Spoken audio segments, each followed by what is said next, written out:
This is the Connecticut River. In 1726, Edwards accepted a call to assist his eminent grandfather, Solomon Stoddard, in Northampton, 30 miles upstream along the Connecticut. The town, taking into consideration a vote passed by the town August 29, 1726, last passed for the invitation of the Reverend Mr. Jonathan Edwards to assist our Reverend Pastor Mr. Solomon Stoddard in the work of the ministry, in order to a settlement, and from what experience we have had of him by his preaching and conversation, as also from his character from other places. Welcome to the second season in our exploration of the life and thought of Jonathan Edwards. I'm Christian Cuthbert, Edwards scholar and pastor, and I'll be your guide to exploring Edwards.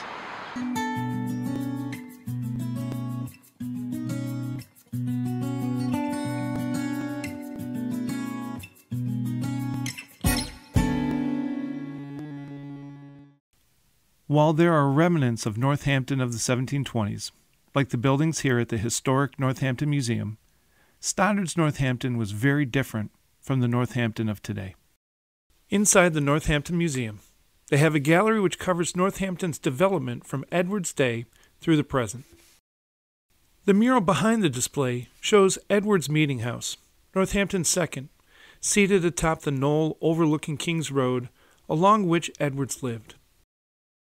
While the museum barely grazes Edwards' role in Northampton, it provides interesting background on the Northampton to whom Edwards ministered. When Edwards arrived in Northampton in 1726, it had been settled for 65 years. Before his grandfather Solomon Stoddard began his 60-year ministry, Reverend Mather served as the town's minister. Solomon's ministry would cast a long shadow over Edwards' thought and practice. Now, in order to understand the Northampton of Edwards' day, why don't we visit the classroom to learn a bit of background about New England piety? Northampton was formally settled in 1661, the year before the Halfway Covenant was approved. New England faced a problem as the founding generation passed the baton to their children. In order to be full members of society, one had to be full members of the church. In addition to baptism, full membership required people give what they called a relation of faith, a testimony to the elders of the church who would vote on whether their experience was saving. If approved, members could take communion and their children could be baptized. Increasingly, as the 17th century progressed, fewer and fewer people even offered their testimony, which meant their children could not be baptized, and an even more permanent barrier to membership arose.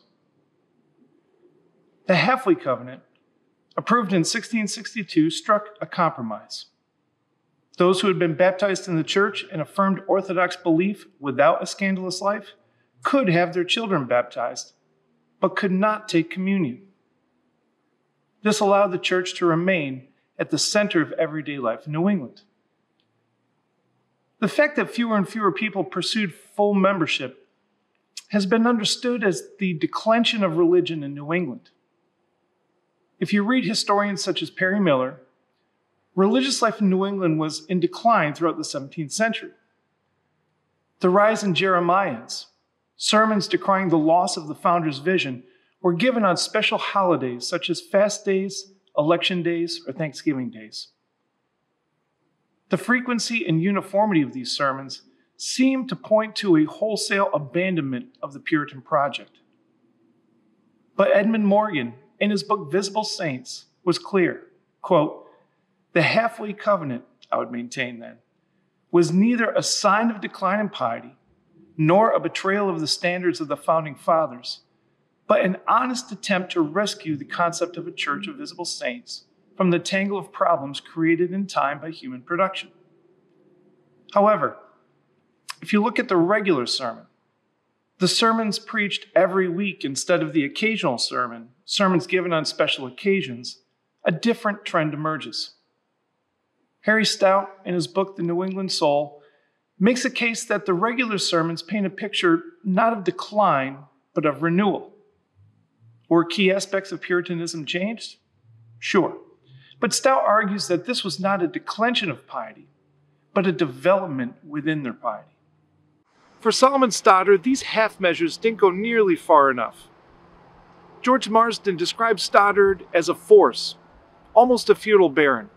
So instead, he developed his own unique approach to church membership and communion that became known as Stoddardianism and was widely adopted throughout the Connecticut River Valley. Stoddard believed that it was impossible to sufficiently convey a sense of the Spirit's work within, so relations of faith were of little use.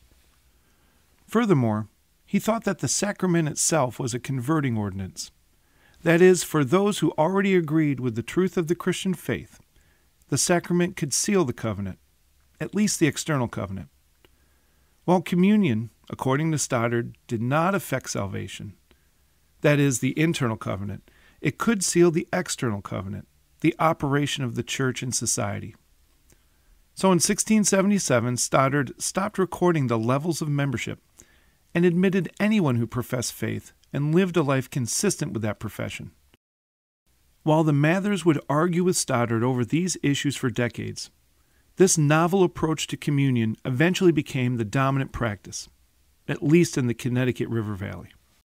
When Jonathan came to Northampton, it's a little unclear whether or not he had misgivings about his grandfather's approach. But as we'll see in later seasons, he did publicly abandon Stoddardianism, with drastic consequences.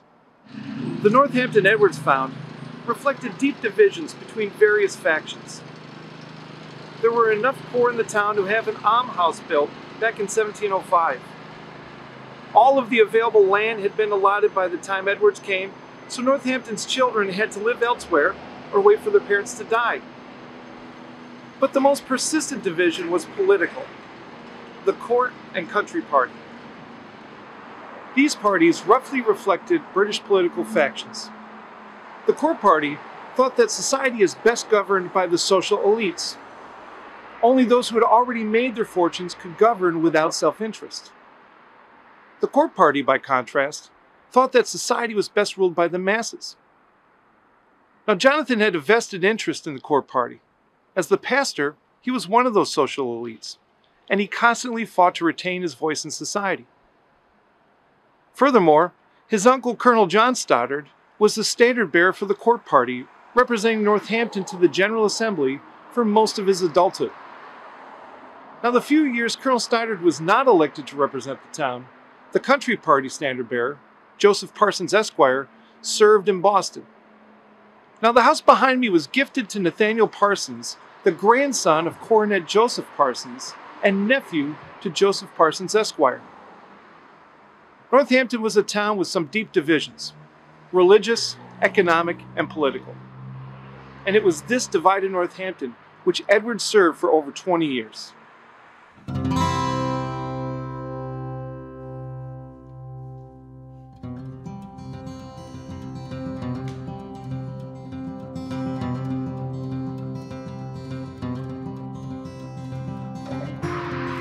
We're outside Hatfield's Congregational Church, where the Reverend William Williams served during the days of Solomon Stoddard. Reverend Williams was Solomon's son-in-law after marrying his daughter Hannah. While he was well settled in this parish, his half-brother Solomon Williams was not. When Solomon Stoddard began auditioning successors, it was far from clear that his grandson Jonathan would take the post. And it seems as if Jonathan and his father were aware of the competition for his grandfather's pulpit. Timothy noted in a memorandum book that an offer was made to his cousin Solomon Williams to serve in Northampton in 1723.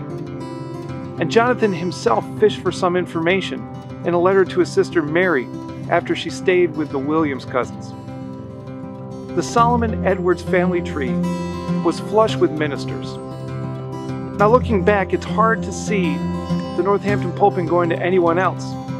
However, at the time, Edwards' call was far from clear.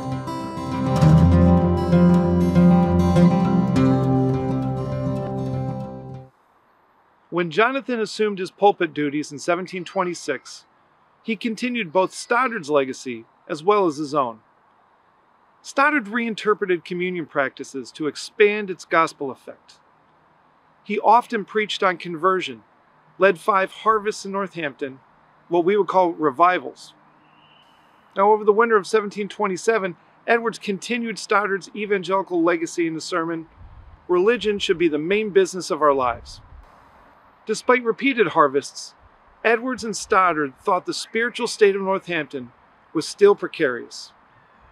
In this sermon, Jonathan called Northampton to labor in the things of religion as a husbandman labor in the fields and tradesmen at their trades. In addition to Stoddard's legacy preaching conversion, Edwards continued his grandfather's preaching of hell. Theologically, Jonathan never slighted the reality of hell or the importance of the doctrine. His preaching up to this point tried to attract people to faith through tropes of light, beauty, and excellency. However, Northampton was so thoroughly inoculated to the gospel, Stoddard and Edwards thought that a robust vision of hell might jar the complacent out of their spiritual sluggishness. In his sermon, "Warnings of Future Punishment Don't Seem Real to the Wicked," Edwards addressed a congregation that may have grown accustomed to evangelistic preaching. In order to spark a spiritual response, he tried not only to realize the truth of it, but has a sensible apprehension of it. But Edwards didn't abandon his own approach to satisfy his grandfather. Edwards continued his rational approach, reflected in his sermon, "All God's methods are most reasonable." In this lengthy systematic treatment, Edwards operated under the assumption that if he can prove a doctrine is reasonable, then people will endorse it. This cultural value of reasonability allowed Edwards to accuse those who rejected Orthodox Christian doctrine as being in rebellion and unreasonable. With Edwards filling his grandfather's shoes well, he settled into life in Northampton. He was given a generous salary of £100 a year, more if the value of money declined or if the size of his family increased. 10 acres of land against Slowbridge and 40 acres upriver. Furthermore, he was allotted £300 for the purchase of a home, and more if necessary. Edwards purchased the homestead that sat on this property, on what is now known as Edwards Square. Today, St. Valentine's Polish National Church sits on the site of his house. Now, I think this fact is interesting. Edwards was notoriously anti-Catholic and may not have been thrilled that his property had become a part of what he referred to as the anti-Christian kingdom. Yet Edwards corresponded frequently with Josiah Willard, Massachusetts Secretary of State, inquiring into news about what God was doing around the globe. The idea that people from around the world, such as Poland, would come to New England would have excited Edwards. Edwards threw himself into the life of his congregation. On July 20th, 1727, Edwards married Sarah Pierpont, but we'll devote our next episode to his uncommon marriage. Jonathan embarked on his program of study. He wrestled with the physical effects of the rigors of such study, and he involved himself with the emerging ministerial association in Hampshire County. But on February 11th, 1729, Solomon Stoddard died. On the 13th, Solomon was interred, and his son-in-law, William Williams of Hatfield, would preach the funeral sermon, "Death of a Prophet Lamented." In this sermon, Williams draws on the book of Zechariah, claiming that even the greatest of prophets must die. Edwards would play a conspicuously small role in Solomon's funeral. However, on February 16th, Jonathan climbed the pulpit of the Northampton Meeting House, where he would take up Solomon's place in the religious life of New England for decades to come. Thank you for joining us as we explore Edwards. Next episode, we will explore Jonathan's marriage to Sarah. Thank you.